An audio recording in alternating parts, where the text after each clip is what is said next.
Hi guys, how are you? I hope all of you are fine. So guys, कैसे हैं आप सभी? उम्मीद करता हूं आप सभी बढ़िया होंगे। मैं हूं सुनील और स्वागत करता हूं एक बार फिर से आपके इस अपने यूट्यूब चैनल के ऊपर। सो गाइस, जैसे कि आप सभी को पता है, हमने कंप्यूटर आर्किटेक्चर के ऊपर लेक्चर दे रहे हैं। आज हमारा कंप्यूटर आर्किटेक्चर का पार्ट 4 रहने वाला है।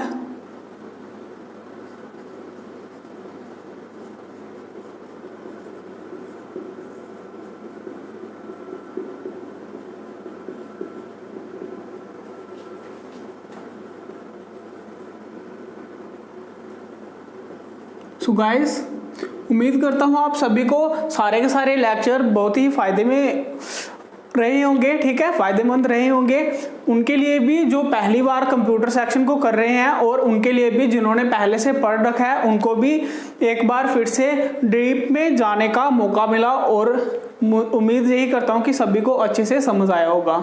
सो गाइस, आज हमारा कंप्यूटर आर्किटेक्चर के ऊपर पार्ट नंबर 4 है। एक स्पेशल मैसेज उन बच्चों के लिए जो कमेंट में ये चीज़ लिखते हैं कि सर हमें ये चीज़ करवाओ। भाई, अगर थोड़ा सा पेशेंस रखोगे तो सब कुछ करवाया जाएगा। अगर देख लो, एक ही टॉपिक देख लो, अगर हमने कंप्यूटर आर्किटेक्चर को हमने पढ़ा है तो उसको डीप में गए हैं, तो हम चलेंगे सिनेरिटी बाय, जो हमारा बेसिक से हाई लेवल तक हर एक चीज़ कवर करे। ये ना हो कि हम पहले ही आपको जो चीज़ आप बोल रहे हो मुश्किल वाली चीज़ करवा दें, तो आपको सारा का सारा कहाँ से आपके सिर के ऊपर से चला जाए, तो फिर आप बोलोगे कि सर आप अच्छा नहीं पढ़ाया, या ये है या वो है। इसलिए हमारी यही कोशिश रहेगी कि आपको एक बिल्कुल बेसिक लेवल से जाके बिल्कुल एडवांस तक जाएंगे। एक ही बार आपको पढ़ना पड़े, उसके लिए बार बार आपको पढ़ना ना पड़े।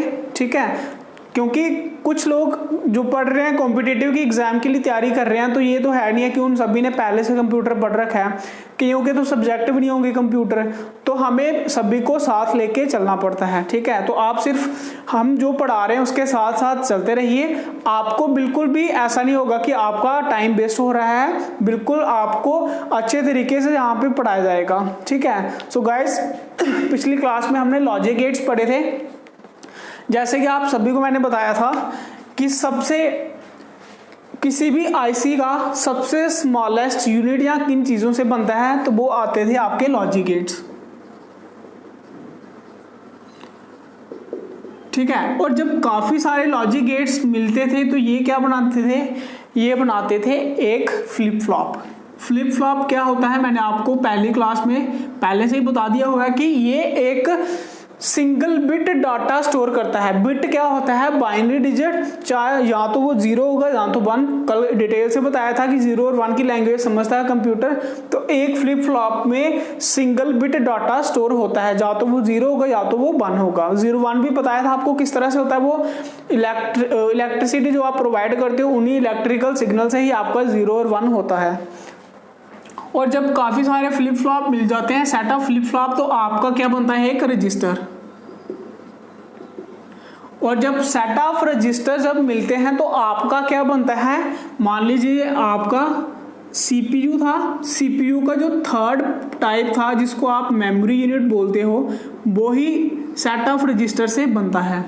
तो ये था आपका पूरा एक प्रोसीजर, क्या कि सबसे पहले सबसे छोटी इकाई जो है किसी भी आईसी की, वो क्या है? Logic gates. उनसे मिलते हैं फ्लिप फ्लॉप, देन उसका रजिस्टर। रजिस्टर से आपका क्या बनता है? Memory unit. तो ऊपर वाले तो आपको पता ही था क्या था। सबसे पहले एएलयू, अर्थमेटिक लॉजिक यूनिट, और ये क्या था? Control unit. तो ये है पूरा आपका प्रोसीजर किसका? सीपीयू के बनने का। सीपीयू यानी कि आईसी के बनने का। ठीक है, आज हम पढ़ने जा रहे हैं रजिस्टर को डिटेल में, कि रजिस्टर का क्या काम होता है। रजिस्टर हमने बोल तो दिया कि मेमोरी यूनिट में क्या है? सेट ऑफ रजिस्टर्स हैं, लेकिन सेट ऑफ रजिस्टर्स, उनमें से जो अलग अलग रजिस्टर हैं उनका क्या क्या काम है उसको हम पढ़ेंगे डिटेल से। सीधी सीधी उसकी रजिस्टर की स्टेटमेंट भी बता देता है। पेपर्स में आ जाती है कि एक रजिस्टर की स्टेटमेंट बता देगा और बोलेगा बताओ ये कौन सा रजिस्टर है। ठीक है, इस तरह से हम डीप में जाएंगे कि क्वेश्चन आपका कहीं से भी आ जाए, हम आपको आपके क्वेश्चन को कहीं से भी छूटने ना दें। हर एक चीज आपको अच्छे से डिटेल से पढ़ा दी जाए। क्लियर है? सो गाइस, जैसे कि आप सभी को पता है कि आपका जो डाटा है, ध्यान से देखना, किसी भी हार्ड डिस्क से आता है। ठीक है, अगर आप हार्ड डिस्क से ना प्रोवाइड करना चाहो, आप किसी सीडी ड्राइव से भी कर सकते हो। डाटा प्रोवाइड ही करना ना इनपुट कंप्यूटर के अंदर, सीडी से भी कर सकते हो, मेमोरी कार्ड से भी कर सकते हो, किसी से भी आप अपना डाटा इनपुट कर सकते हो। ठीक है, ये जो हार्ड डिस्क का डाटा है ये कहाँ जाता है, ये जाता है आपका मेन मेमोरी में। पहले कहाँ पे, मेन मेमोरी में। अब मेन मेमोरी क्या होती है, यही भी एक क्वेश्चन अराइज हो जाता है कि ये मेन मेमोरी है ये किसको बोलते हैं। मेमोरी तो काफ़ी सारी होती हैं, आगे हम पढ़ेंगे भी, लेकिन जो मेन मेमोरी है वो कौन सी है, तो वो आपकी कहलाती है RAM. RAM is random access memory, इसके बारे में हम पढ़ेंगे हार्डवेयर में अच्छे से, स्टोरेज वाले में। तो रैम की जो फुल फॉर्म है ये है रैंडम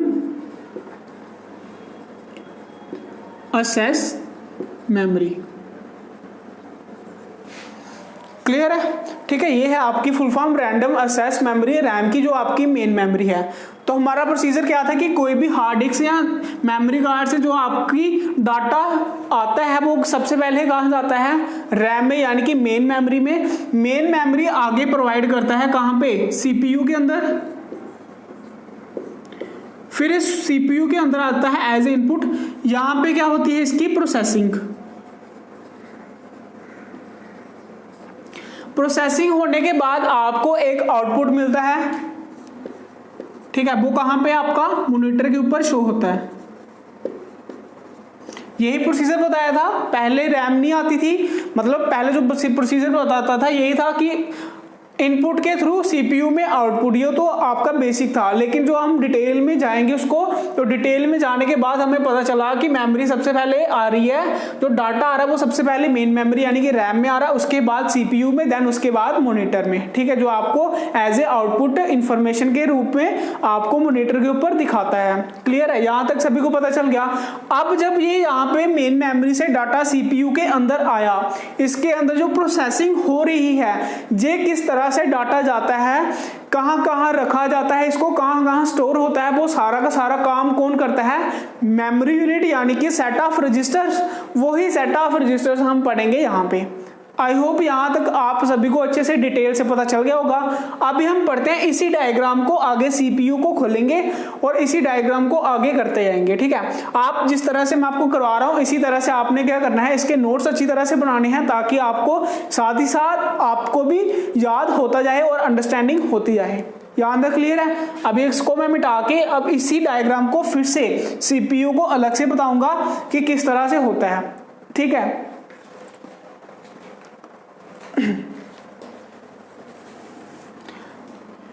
जब कोई चीज़ हमने नहीं पढ़ी होती है ना, तो हम सिर्फ यही सोचते हैं कि ये यूनिट मुश्किल है या ये चीज़ें मुश्किल हैं, बट मुश्किल तब तक ही रहती हैं जब तक आप पढ़ोगे नहीं।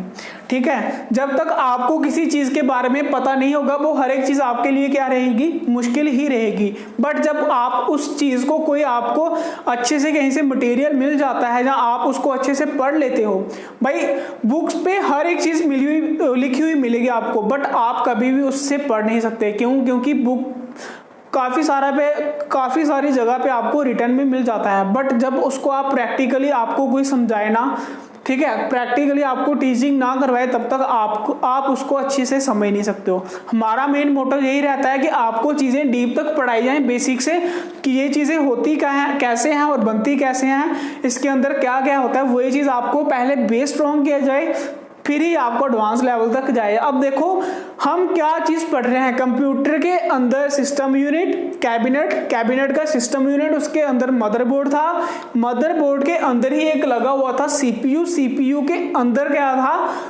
वो चीज हम पढ़ रहे हैं, कितने डीप तक जा रहे हैं, और यहीं से आपके क्वेश्चन बनते हैं जो आप बोलते हो कि पेपर मुश्किल हो गया। ठीक है, मुश्किल क्यों है? क्योंकि हमने वो चीजें पढ़ी ही नहीं हुई हैं। अगर हम वो चीजें पढ़ेंगे तो हमारे लिए कोई भी चीज मुश्किल नहीं रहने वाली है। क्लियर है?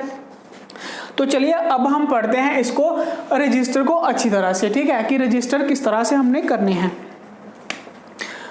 मैंने अभी आपको बताया कि जो डाटा है वो कहाँ से आता है, मेन मेमोरी से, हार्ड डिस्क से पहले मेन मेमोरी, तो यहाँ पे काम रहेगा सीपीयू, जो आपका मदरबोर्ड के अंदर है वो मेन मेमोरी से ही रहेगा। तो जहाँ पे भी आपको मेमोरी यहाँ पे लिखी हुई मिलेगी तो उसका समझ लेना सीधा सीधा किससे है, रैम से। ठीक है यार, that is random access memory से। क्लियर है? अब यहाँ से आपका डाटा कहाँ आता है, सीपीयू के अंदर, तो एक्चुअली में देखा है, डीपली देखा है तो सीपीयू के अंदर ये सारे फंक्शन रहते हैं, इसको हम पढ़ेंगे डिटेल से। क्लियर है? मैंने आपको सबसे पहले क्या बताया था कि सीपीयू के अंदर एक तो क्या होता है एएलयू, यानी कि अर्थमेटिक लॉजिक यूनिट। इसका काम क्या होता है, जितने भी मैथमेटिकल ऑपरेशन हैं, प्लस मल्टीप्लाई माइनस और डिवाइड के जितने भी मैथमेटिकल ऑपरेशन है वो सारे के सारे कौन परफॉर्म करता है, एएलयू। देन उसके बाद मैंने आपको बताया कि यहाँ पे एक और पार्ट होता है जिसको हम बोलते हैं CU, that is control unit. ये जो कंट्रोल यूनिट का कंट्रोल है, ये सीधा सीधा कनेक्ट किसके साथ होता है, मेन मेमोरी के साथ। यानी कि जितने भी सीपीयू के अंदर जितने भी प्रोग्राम्स, जो भी आपका काम चल रहा होगा, वो सारा का सारा कनेक्शन जो है सीधा किसके साथ होगा, कंट्रोल मेन मेमोरी का कंट्रोल यूनिट के साथ। क्लियर है? दूसरी चीज, बाकी यहाँ पे सारे रहेंगे आपके set of registers, Jin registers का अलग अलग काम है वो आज हम डिटेल से पढ़ेंगे। ठीक है? एक तो मेन मेमोरी सीधा इसके साथ अटैच होती है, ये क्या था, सीपीयू, आपको बता दूं। ठीक है? ये क्या चीज थी, सीपीयू। अब रजिस्टर्स का देखो, सबसे पहले तो एक ये मेन मेमोरी इसके सीपीयू के साथ भी कनेक्ट रहेगी, और इस मेन मेमोरी का मेन मकसद क्या है कि ये डाटा सीपीयू को देता भी है और सीपीयू से डाटा लेता भी है, डाटा और डेटा यहाँ से लेता भी है। ठीक है? तो यहाँ पे अगर रजिस्टर की बात करूं तो सबसे पहले आपका रजिस्टर आता है MER,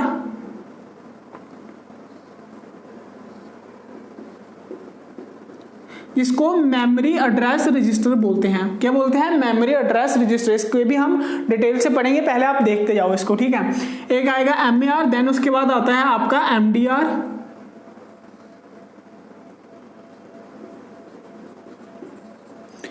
आता है। देन उसके बाद यहां पे आपका आ जाता है PC। ठीक है? MER मैंने बताया मेमोरी एड्रेस रजिस्टर, यहाँ पे मेमोरी डाटा रजिस्टर। ये है आपका पीसी पर्सनल कंप्यूटर नहीं है आपका, ये है प्रोग्राम काउंटर। ठीक है? देन उसके बाद आपका आता है IC। इसको ही अगर पेपर में आएगा तो इसकी फुल फॉर्म नहीं, सीधा सीधा लिखा होगा कि प्रोग्राम काउंटर। IC का होता है आपका इंस्ट्रक्शन रजिस्टर, IC नहीं IR है ये, इंस्ट्रक्शन रजिस्टर। ठीक है? और एक यहाँ पे होता है आपका एक्यूमुलेटर, स्पेलिंग देख लेना, थोड़ा छोटा छोटा कर रहा हूं मैं डायग्राम के ऊपर, इसलिए बाद में लिखवा दूंगा आपको। ठीक है? एक्यूमुलेटर। एक रजिस्टर यहां पे होता है GPR। एक सेकंड,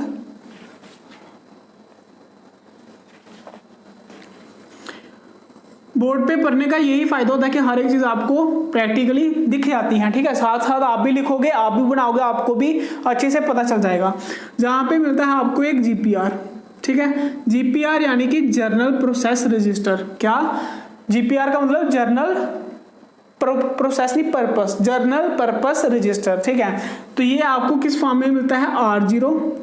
जितनी रिक्वायरमेंट होगी उसी हिसाब से आपको मिलेंगे। R0 नंबरिंग के हिसाब से, R1 R2 dash dash dash RN-1 तक, यहाँ तक ये रजिस्टर होते हैं, जर्नल पर्पस रजिस्टर।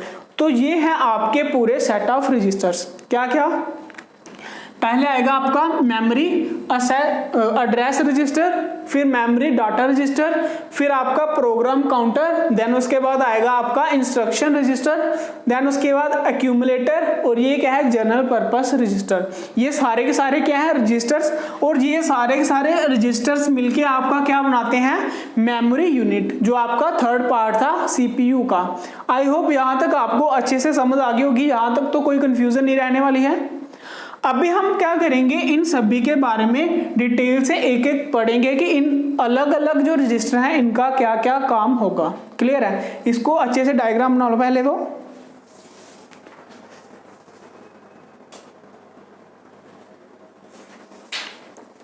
चलिए अभी हम पढ़ेंगे इनको एक एक करके कि इनका काम क्या क्या था।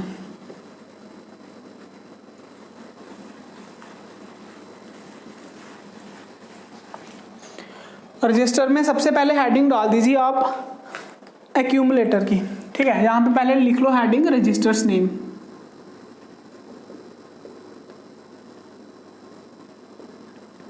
जैसे कल सबसे पहले लेक्चर शुरू होने से पहले मैंने आपको बोला था हेडिंग डाल लो आप लॉजिक गेट्स की, पहले आप रजिस्टर्स की हेडिंग डाल लेना, ठीक है, जो भी आपको बताया था लेक्चर शुरू करने से पहले, ठीक है। वो डायग्राम बनाने के बाद फिर आप आएंगे रजिस्टर्स नेम के ऊपर, क्योंकि साथ ही साथ आप नोट्स बनाओगे तो भी आपको फायदा रहेगा।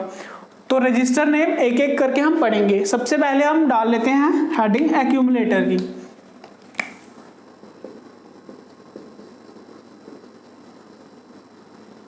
ACCUMULATOR एक्यूमुलेटर, ठीक है। पहले इसकी थोड़े से क्वेश्चन स्टेटमेंट देख लो कि इसका स्टेटमेंट क्या है, फिर इसको समझेंगे हम इसका मतलब क्या है, ठीक है। सबसे पहले लिखो this is the most frequently used register to store register used to store, यहाँ पे आएगा used to store data taken from the memory. ये आएगा आपका पहला एक्यूमुलेटर का, पहले लिख लो फिर इसको समझें। देखो क्या है एक्यूमुलेटर, क्या होता है, this is the most frequently used register. Most frequently मतलब जल्दी जल्दी से, ठीक है, एकदम से यूज्ड होने वाला रजिस्टर किसके लिए यूज किया जाता है, use to store data taken from the memory. Memory यहाँ पे कौन सी है, मेन मेमोरी रैम वाली, ठीक है। जो भी आपका रैम से डाटा आता है, जो डाटा आपका फ्रीक्वेंटली यूज्ड होता है, ठीक है, जैसे मेन मेमोरी में आया डायरेक्ट यूज हो गया, ठीक है, उस डाटा को स्टोर कौन करता है, एक्यूमुलेटर। जो आपका रजिस्टर था सबसे नीचे मैंने आपको बना के दिया था, वहां पे डाटा कौन सा स्टोर होता है, जो फ्रीक्वेंटली यूज होता है, जल्दी जल्दी से यूज होने वाला। जैसे ही मेन मेमोरी से आया यानी कि रैम से आया, वैसे ही वो यूज हो गया। वो डाटा कहाँ रखा जाता है, एक्यूमुलेटर में। आई होप यहाँ तक एक्यूमुलेटर की आपको समझ आ गई होगी। देन हम नेक्स्ट चलते हैं आपका MAR के ऊपर, ठीक है। दूसरा था आपका MAR। MAR की फुल फॉर्म लिख लो, memory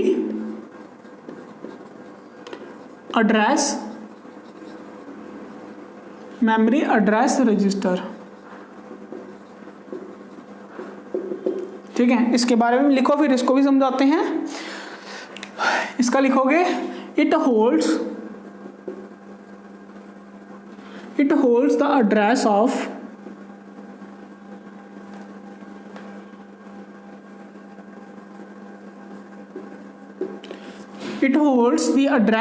the location to be accessed from the memory. Memory कौन सी, मेन मेमोरी, ठीक है। ये है आपका मेमोरी एड्रेस रजिस्टर का काम। स्टेटमेंट देख लो क्या है कि ये क्या करता है कि जो लोकेशन, जिस लोकेशन से आपका डाटा आ रहा है, मेन मेमोरी के जिस लोकेशन से आपका डाटा आ रहा है, उसका एड्रेस अपने पास रजिस्टर में रखता है, ठीक है। ये इसका काम है, किसका, मेमोरी एड्रेस रजिस्टर का। कि मान लो जिस तरह से मैंने आपको कल बताया था, आई थिंक हाँ कल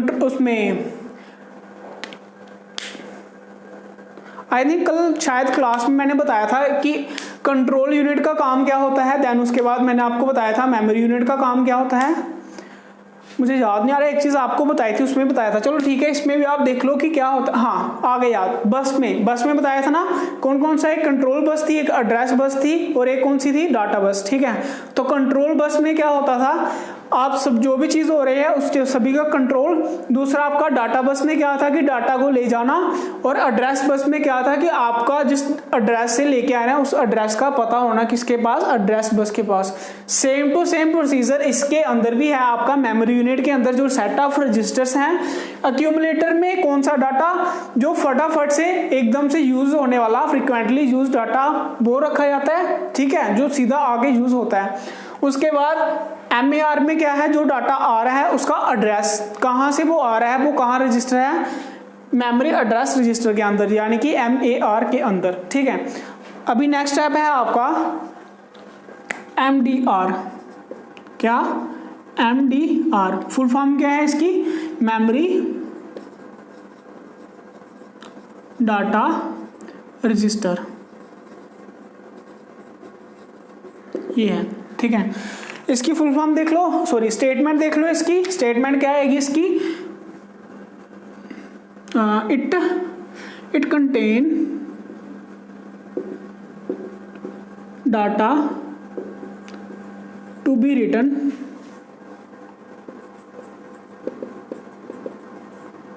into or to be read out the address location।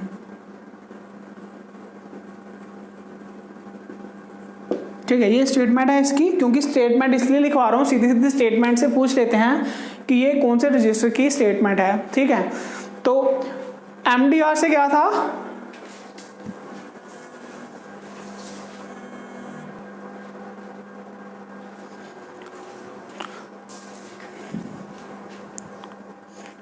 अच्छा, MDR में क्या था आपका कि इसमें क्या होता है कि जो भी आपका डाटा मेन मेमोरी से आ रहा है उस डाटा की इंफॉर्मेशन किसके पास है? MDR के पास।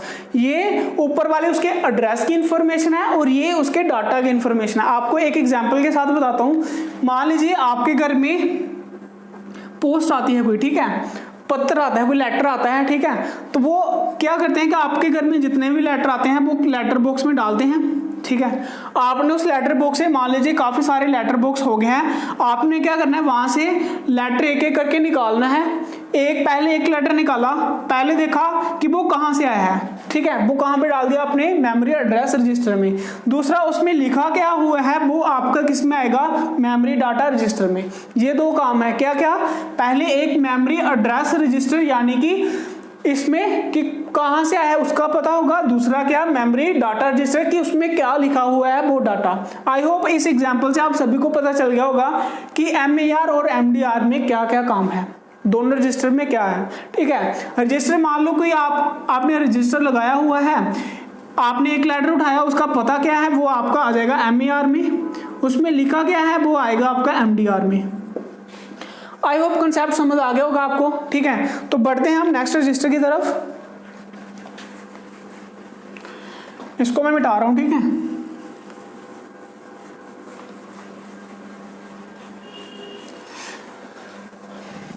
देन उसके बाद आता है आपका GPR।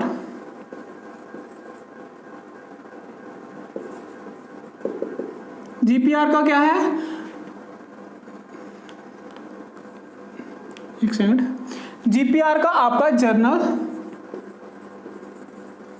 Purpose register. इसकी भी स्टेटमेंट देख लो। इसकी स्टेटमेंट आएगी आपकी, these are the numbers as these are the numbered as R0 R1 R2 dash dash n-1 यहां तक and used to store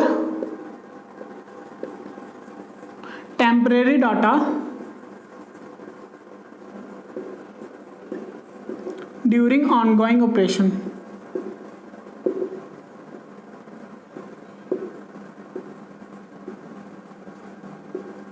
ये है आपका GPR का काम। क्या?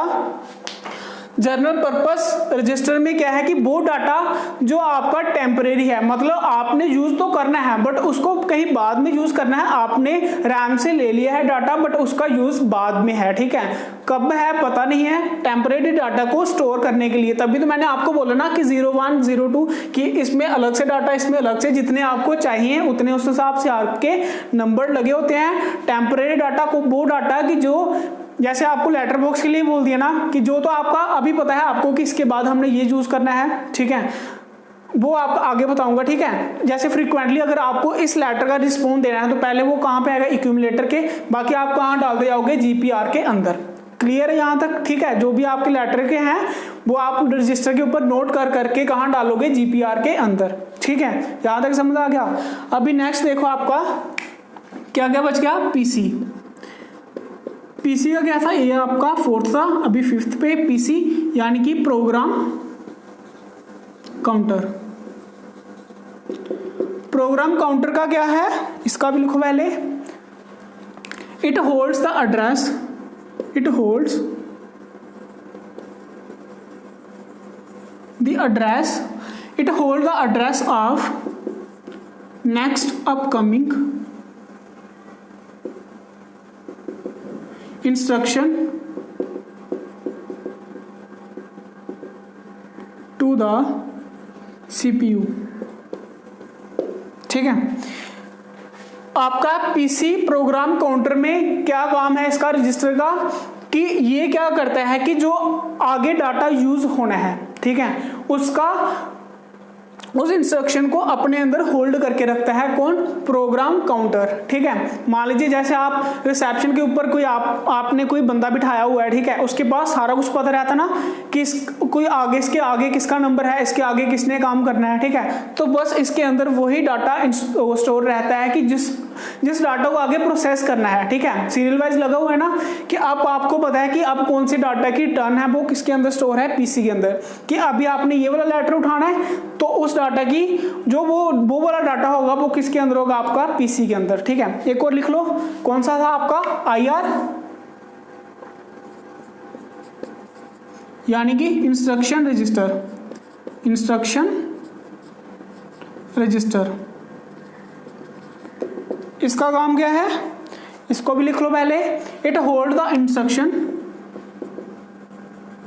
It holds the instruction which is just